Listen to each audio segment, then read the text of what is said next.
Assalamualaikum warahmatullahi wabarakatuh. Jumpa lagi para pendengar Pelita Ilahi yang dianugerahi kasih sayang ilahi dalam solusi jawaban masalah sehari-hari yang disampaikan oleh Hadrat Khalifatul Masih kelima Hadrat Mirza Masur Ahmad Ayyadahullahu ta'ala binasrihil ajiz, yakni berkenaan dengan apakah sumpah dan janji diperbolehkan di dalam Islam. Ada seseorang dari Kanada bertanya kepada Hadrat Amirul Mukminin Khalifatul Masih kelima Ayyadahullahu ta'ala binasrihil ajiz berkenaan dengan tentang konsep sumpah dan janji di dalam Islam. Pada suratnya tertanggal 14 Februari 2023, Hadrat Khalifatul Masih Waqt telah memberikan jawaban sebagai berikut. Bersumpah pada hakikatnya merupakan bentuk kesaksian atas sesuatu. Seseorang yang menyatakan suatu perkara sambil bersumpah atas nama Allah Ta'ala secara efektif memanggil Allah Ta'ala sendiri untuk menjadi saksi atas kebenaran pernyataan tersebut. Dalam menyangga pendirian pihak lawan tentang suatu perkara dan menjelaskan realitas serta filosofi sumpah, Hadrat Masih Maud wa Imam Mahdi alaihissalam pernah menyatakan, sama sekali tidak benar bahwa bersumpah dilarang di dalam Islam. Semua muslim yang soleh ketika dibutuhkan bersumpah. Para sahabat radhiyallahu anhum juga bersumpah. Rasulullah SAW bersumpah dalam beberapa kesempatan. Sungguh Allah Subhanahu wa Ta'ala sendiri telah bersumpah di dalam Al-Quran. Di pengadilan Nabi Muhammad SAW, para pelaku kejahatan terpaksa juga bersumpah. Al-Quran dengan jelas menyebutkan sumpah. Dalam hukum Islam, jika tidak ada jalan atau kemungkinan untuk bukti lain atau masalahnya rumit, maka sumpahlah yang harus diandalkan. Terdapat di dalam Majmu'ah Istiharat tahun 2019 volume 3 halaman 339. Namun Islam telah melarang umatnya dari sumpah yang sia-sia, sembrono dan palsu.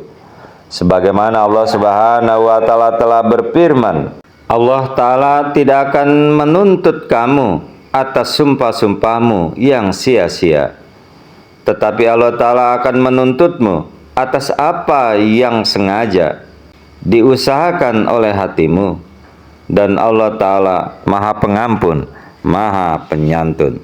Quran Surah Al-Baqarah surah kedua ayat yang ke-226 dihitung dengan basmalah. Menjelaskan ayat ini, Hadrat Masih Maud alaihissalam telah menyatakan yang dimaksud dengan sumpah sia-sia adalah sumpah yang diucapkan semata-mata karena kebiasaan. Misalnya, ketika sebagian orang memiliki kebiasaan mengucapkan wallahi atau billahi tanpa berpikir, atau sumpah yang diambil dengan keyakinan bahwa sumpah itu benar, padahal kenyataannya keyakinan ini keliru. Atau ketika dalam kemarahan yang amat sangat, seseorang bersumpah tanpa sepenuhnya sadar, atau ketika dibawa pengaruh hawa nafsu yang cepat berlalu, seseorang bersumpah untuk menggunakan apa yang haram atau meninggalkan suatu perbuatan wajib. Semua sumpah semacam itu sia-sia dan tidak ada tebusan bagi yang melanggarnya. Sebaliknya, seseorang diperintahkan untuk bertobat dan mencari pengampunan karena telah mengambilnya, karena bertentangan dengan perintah. Dialah yang menjauhi semua itu yang sia-sia. Quran Surah Al-Mu'min surah ke-23 ayat yang keempat. Orang-orang yang menjauhi hal yang sia-sia. Quran Surah Al-Mu'minun surah ke-23 ayat yang keempat. Oleh karena itu, orang yang mengambilnya bersalah atau berdosa dan harus bertobat dan menyatakan penyesalan, alih-alih menawarkan tebusan apapun karena melanggarnya. Inilah makna yang disampaikan di dalam kata-kata Allah Ta'ala tidak akan meminta pertanggungjawaban. Quran Surah Al-Baqarah Surah 2 ayat yang ke-226. Oleh karena itu, jika sumpah semacam itu diambil dalam keadaan marah, tidak ada dosa. Namun, jika diambil dengan sengaja, maka itu menjadi dosa. Terdapat di dalam Tafsir Sagir halaman 52. Sebaliknya, jika seseorang bersumpah dengan sungguh-sungguh, lalu mengingkarinya, ia wajib menebus dosanya. Al-Quran telah menjelaskan, Allah tidak akan menuntut kamu atas sumpah-sumpahmu yang sia-sia. Akan tetapi Allah akan menuntut kamu atas pelanggaran sumpah-sumpahmu yang sungguh-sungguh. Maka tebusannya adalah memberi makan 10 orang miskin dengan makanan yang biasa kamu berikan kepada keluargamu, atau memberi pakaian kepada mereka, atau memerdekakan seorang sahaya. Tetapi barang siapa yang tidak memperolehnya, maka hendaklah ia berpuasa 3 hari. Hal demikian itu penebusan atas pelanggaran sumpah-sumpahmu. Apabila kamu telah bersumpah, dan jagalah sumpah-sumpahmu, demikianlah Allah menerangkan bagimu ayat-ayatnya supaya kamu bersyukur. Quran Surah Al-Maidah Surah kelima ayat yang ke-90. Nabi Muhammad Sallallahu Alaihi Wasallam memberikan peringatan keras terhadap sumpah palsu. Oleh karena itu, Rasulullah Sallallahu Alaihi Wasallam memasukkannya ke dalam 3 dosa besar, yaitu bersumpah palsu. Hadis riwayat Bukhari. Lebih lanjut, Rasulullah Sallallahu Alaihi Wasallam bersabda bahwa siapapun yang mencoba merampas hak orang lain dengan sumpah palsu akan menemui Allah Subhanahu wa Ta'ala, sementara dia sangat murka kepada orang tersebut. Hadis Bukhari. Dalam hadis lain, Rasulullah Sallallahu Alaihi Wasallam menyatakan bahwa Allah Subhanahu wa Ta'ala akan melarang orang tersebut masuk surga dan menetapkan neraka sebagai tempat tinggalnya. Hadis riwayat Ibnu Majah. Oleh karena itu, seseorang boleh bersumpah dengan nama Allah Subhanahu wa Ta'ala bila perlu, tetapi tidak pernah diperbolehkan bagi siapapun untuk bersumpah dengan nama apapun atau siapapun selain Allah. Oleh karena itu, Nabi Muhammad Sallallahu Alaihi Wasallam telah bersabda, Allah melarang kalian bersumpah dengan nama leluhur kalian. Barang siapa yang harus bersumpah, hendaklah ia bersumpah dengan nama Allah Ta'ala saja atau diam. Hadis Bukhari. Rasulullah Sallallahu Alaihi Wasallam lebih lanjut menyatakan bahwa seseorang tidak boleh bersumpah dengan nama ayah, dengan nama ibu, atau apapun selain Allah, melainkan bersumpahlah hanya dengan nama Allah, dan bersumpahlah hanya dengan nama Allah ketika mengatakan yang sebenarnya. Hadis riwayat Abu Dawud. Al-Quran juga menyebutkannya, sumpah Allah Subhanahu wa Ta'ala. Al-Quran juga menyebutkan sumpah Allah Ta'ala, di mana Allah Ta'ala bersumpah dengan banyak hal selain dirinya sendiri. Dalam menjelaskan perbedaan antara sumpah Allah Ta'ala dan sumpah manusia, serta hikmah di balik sumpah Allah Ta'ala dengan hal-hal tertentu, Hadrat Masih Maud Islam telah menyatakan, yakni harus dipahami sepenuhnya bahwa membandingkan sumpah Allah Maha Tinggi dan Maha Mulianya dengan sumpah umat manusia adalah perbandingan yang keliru. Alasan larangan Allah Subhanahu wa Ta'ala bagi manusia untuk bersumpah dengan nama selainnya terletak pada hakikat sumpah. Ketika seseorang bersumpah, ia bermaksud menjadikan objek sumpahnya sebagai pengganti seorang saksi mata. Seseorang yang melalui pengetahuan pribadi langsung dapat menguatkan atau membantah pernyataannya. Sebab jika direnungkan, hakikat intrinsik sumpah memang kesaksian.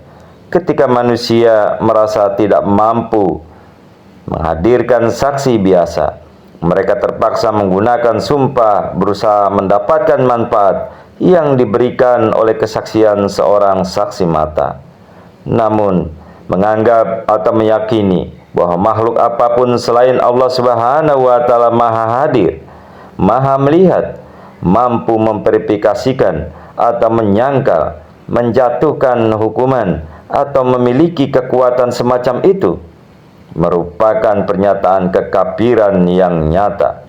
Oleh karena itu, dalam semua kitab-kitab Allah Ta'ala, perintah tersebut dengan tegas menyatakan bahwa seseorang tidak boleh bersumpah dengan nama apapun selain Allah Ta'ala. Jelas sekali bahwa sumpah Tuhan yang Maha Kuasa tidak dapat disamakan dengan sumpah manusia, karena Tuhan tidak tunduk pada kondisi-kondisi yang memaksa manusia untuk bersumpah. Sebaliknya, sumpah Allah Ta'ala memiliki karakter yang khas sesuai dengan keagungan ilahinya dan selaras dengan tatanan alam yang telah ditetapkannya. Tujuannya adalah untuk menunjukkan kebenaran-kebenaran yang telah terbukti dengan sendirinya dari kitab alam sebagai bukti untuk menerangi misteri halus hukum ilahi. Tujuan ini sejalan dengan aspek tertentu dari pengambilan sumpah, yaitu bahwa sebagaimana seseorang yang bersumpah demi Allah Ta'ala bermaksud menghadirkannya sebagai saksi atas sesuatu peristiwa, demikian pula tindakan-tindakan nyata Allah Ta'ala tertentu berfungsi sebagai saksi atas tindakannya yang lebih tersembunyi.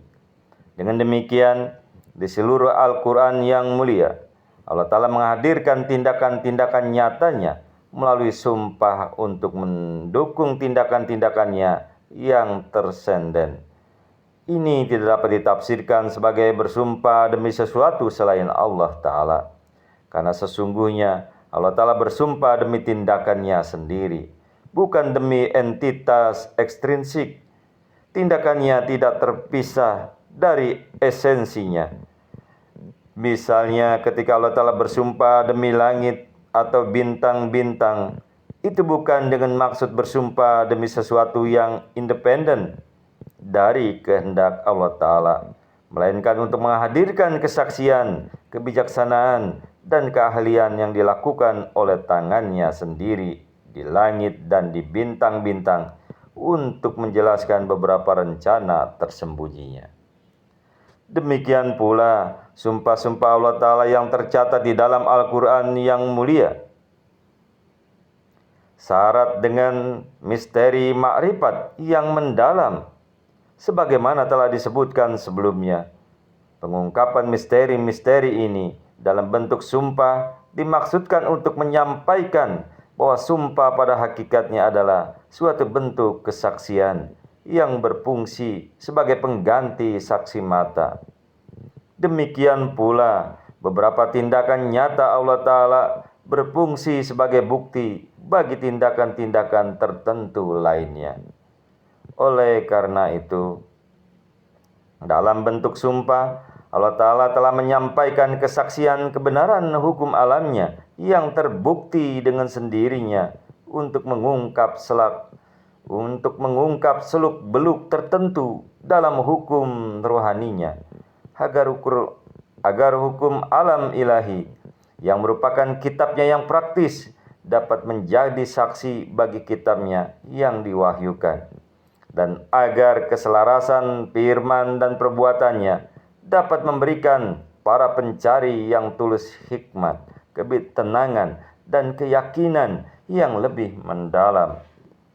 Sungguh merupakan praktek Allah Ta'ala yang telah ditetapkan di seluruh Al-Quran untuk menyajikan fenomena tatanan alamnya yang diatur secara metodis dan sistematis dalam penciptaannya, sebagai bukti untuk menjelaskan ajaran ilahi yang diwahyukannya, agar manusia diingatkan bahwa hukum ilahi dan ajaran ini berasal dari zat ilahi yang esa, yang perbuatannya memiliki kesesuaian mutlak dengan firman-Nya. Karena sesungguhnya kesesuaian antara perkataan seseorang dengan perbuatannya merupakan bukti yang tak terbantahkan bahwa perkataan mereka berasal dari sumber yang sama dengan perbuatan mereka. Terdapat di dalam Aina Kamalatul Islam Rohani Hazain volume 5 halaman 95 sampai 98. Hadrat Khalifatul Masih Awal radhiyallahu anhu ketika menjelaskan hikmah sumpah juga menyatakan, dimanapun sumpah disebutkan di dalam Al-Quran, Allah Subhanahu wa Ta'ala telah menanamkan hikmah yang mendalam di dalamnya. Hikmah ini diperuntukkan bagi mereka yang tidak terpelajar, yang berilmu, para mistikus, singkatnya, untuk semua orang, dan sumpah-sumpah ini bermanfaat bagi semua. Hal ini telah tertanam dalam watak masyarakat awam, terutama di hati orang-orang Arab, bahwa siapapun yang bersumpah palsu akan hancur, terhina, tidak berhasil, dan kecewa. Di satu sisi, kaum musyrik Arab menganggap Nabi Muhammad SAW sebagai seorang kafir, dan di sisi lain, mereka mendengarkan sumpah-sumpah ini dari ucapan Rasulullah SAW. Ini menunjukkan bahwa seandainya Rasulullah SAW berdusta dalam mengucapkan sumpah-sumpah ini, Rasulullah SAW pasti akan menghadapi kehancuran. Namun seiring dengan kemajuan Nabi Muhammad SAW, hal ini membuktikan kejujuran beliau. Para filsuf memperoleh manfaat dari sumpah-sumpah ini karena dimanapun sumpah disebutkan di dalam Al-Quran, pasti terdapat dasar filosofis yang mendalam di dalamnya. Dalam hal fala uksimu, yaitu tetapi tidak aku bersumpah, Quran Surah Al-Haqqah Surah 69 ayat yang ke-41. Intinya adalah untuk mempertimbangkan orang-orang Arab macam apa dan bagaimana watak mereka yang bergabung dengan Nabi Muhammad SAW, dan bagaimana orang-orang berkumpul di bawah panji-panji Nabi Muhammad SAW. Allah Ta'ala telah berfirman, tidakkah kamu memperhatikan bahwa orang-orang yang berpengaruh di antara kamu terus berbondong-bondong kepadanya? Apakah dia meraih kemenangan atau tidak? Ini juga menjadi bukti bahwa Al-Quran itu adalah benar-benar kalam yang dibawa oleh seorang Rasul yang mulia. Sumpah-sumpah yang berfungsi sebagai kesaksian dan sumpah Al-Quran adalah bukti atas hal-hal yang menjadi dasar sumpah tersebut, dari alam nyata dan saksi maupun alam gaib. Singkatnya, melalui segala sesuatu kesaksian ini ditegakkan bahwa Nabi Muhammad SAW adalah seorang utusan yang benar. Haqqaiqul Furqan jilid 4 halaman 202. Itulah para pendengar Pelita Ilahi yang dianugerahi kasih sayang ilahi, berkenan dengan apakah diperbolehkan bersumpah selain nama Allah Subhanahu wa Ta'ala. Mudah-mudahan dapat bermanfaat. Allahumma amin. Assalamualaikum warahmatullahi wabarakatuh.